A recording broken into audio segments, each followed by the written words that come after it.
नमस्ते,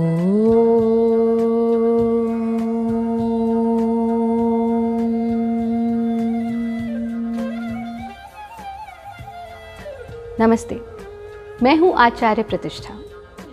आज हम सभी वैश्विक महामारी से जूझ रहे हैं। We are facing a crucial time of pandemic. और ऐसे में, खास तौर पर ऐसे में, योग हमारे लिए बहुत ही लाभकारी है। जैसा कि हमारे माननीय प्रधानमंत्री जी ने भी कहा, yoga for unity, yoga for community and yoga for immunity is very very important. इसलिए और भी ज़्यादा आवश्यक है क्योंकि योग एक ऐसा विज्ञान है जो हमारे जीवन के हर पहलू को छूता है। It touches all the levels of human life, physical level, mental level, emotional level, social level, financial level and even spiritual level. और साथ में ही 21 जून को है अंतर्राष्ट्रीय योग दिवस। हम बात करेंगे कुछ ऐसी आसान सुगम योग की क्रियाएं जिनके माध्यम से आप अपनी इम्यूनिटी को स्ट्रॉन्ग कर सकते हैं, आप अपनी रोग प्रतिरोधक शक्ति को बढ़ा सकते हैं। जितनी हमारी इम्यूनिटी स्ट्रॉन्ग होगी उतने ही हम किसी भी प्रकार के वायरस से या इन्फेक्शन से बचे रह सकते हैं। हमें ये समझना होगा कि ये एक इस तरह का वायरस है जो हमारे रेस्पिरेटरी सिस्टम को अटैक करता है। यानी हमें वो क्रियाएं करनी है जो हमारी इम्यूनिटी को स्ट्रॉन्ग करें, वो क्रियाएं करनी है जो हमारी रेस्पिरेशन को बेटर करें, हमारे रेस्पिरेटरी सिस्टम को बेटर करें। और साथ में ही, क्योंकि आप घर में बंद हैं या लिमिटेड काम कर रहे हैं, ऐसे में हमें कई प्रकार की शारीरिक और मानसिक समस्या हो जाती है।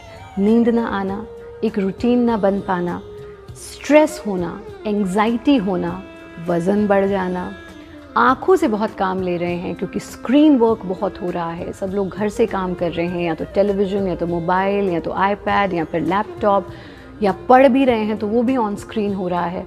तो आँखों का स्वस्थ रखना, आँखों को स्वस्थ रखना बहुत आवश्यक है। यानी ये जितनी भी समस्याएं हैं उन सब के यौगिक समाधान मैं आपको बताऊंगी। आप हमारे साथ जुड़े रहें। पर आज के एपिसोड में ख़ास तौर पर हम करेंगे वो क्रियाएं जो आपकी इम्यूनिटी को बेटर करती हैं। आप नियमित रूप से करें कपालभाति का अभ्यास और साथ में ही नाड़ी शोधन का अभ्यास। कपालभाति के लिए पद्मासन, अर्ध पद्मासन, सुखासन या चौकड़ी मार करके बैठें। हाथों को ज्ञान मुद्रा में ले लें, आंखें बंद कर लें, कमर सीधी लेकिन अकड़ी हुई नहीं। प्रत्येक एक्सलेशन के साथ पेट के संकुचन को अनुभव करना।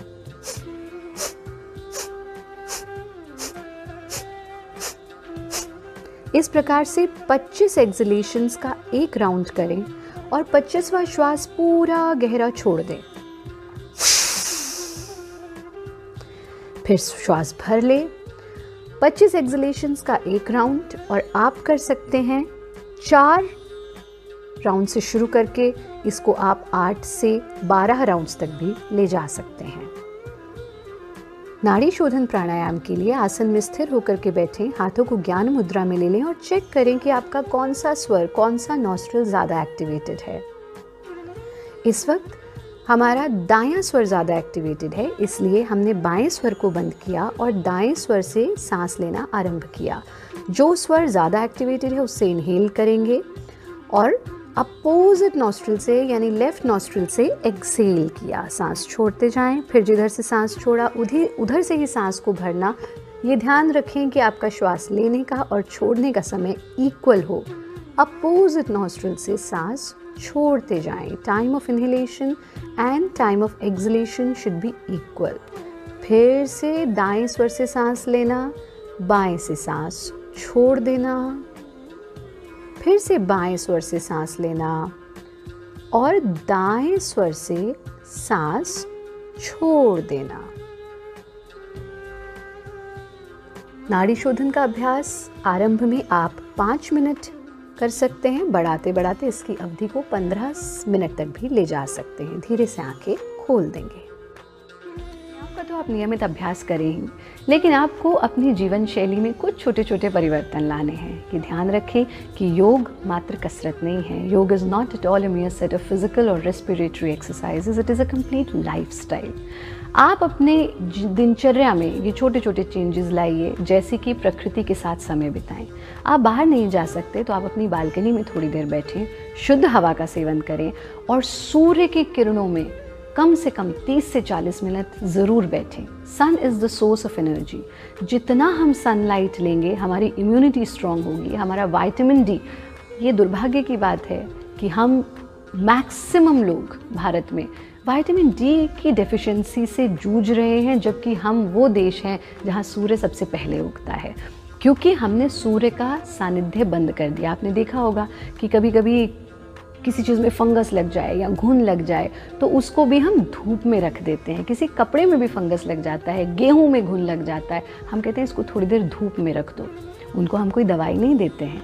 ऐसे ही आपको अपने आप को थोड़ी देर धूप में रखना है। तो अगर आप अपनी इम्यूनिटी को बेटर करना चाहते हैं, 30 से 40 मिनट धूप में रहें, पानी खूब पिए, यानी जल के साथ रहें, अग्नि के साथ, धूप में अग्नि के साथ रहें, वायु के साथ रहें, 5 एलिमेंट्स का साथ कभी न छोड़ें, क्योंकि हम सब इन 5 एलिमेंट्स से ही निकले और अंत में हमें इन्हीं 5 एलिमेंट्स में लीन हो जाना है।